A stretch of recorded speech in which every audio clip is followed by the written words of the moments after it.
Got a Walmart gift card burning a hole in your pocket and ready to snag some amazing deals? I'm going to show you exactly how to use it, whether you're shopping in store or online, plus how to check the remaining balance, all in under 90 seconds. First, let's talk about using your gift card in a physical Walmart store. Simply load up your shopping cart, head to the checkout lane, and let the cashier know you'll be using a gift card to pay.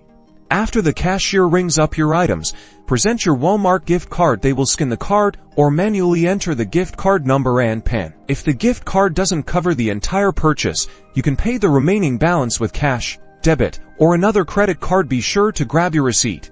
It's your proof of purchase and might show the remaining balance on the gift card. Now, let's switch gears to online shopping. Head over to Walmart.com and fill up your virtual cart with all the goodies you want. Proceed to the checkout page. In the payment section, you'll see an option to add a Walmart gift card. Click on that. Enter the gift card number and the PIN, usually located on the back of the cart.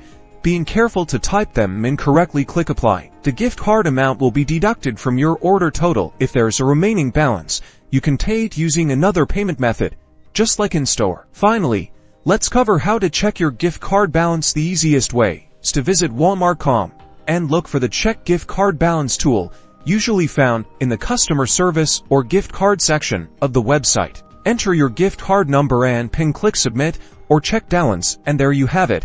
Your remaining balance will be displayed. Now you're a Walmart gift card pro. Happy shopping, and don't forget to like and subscribe for more shopping tips and tricks.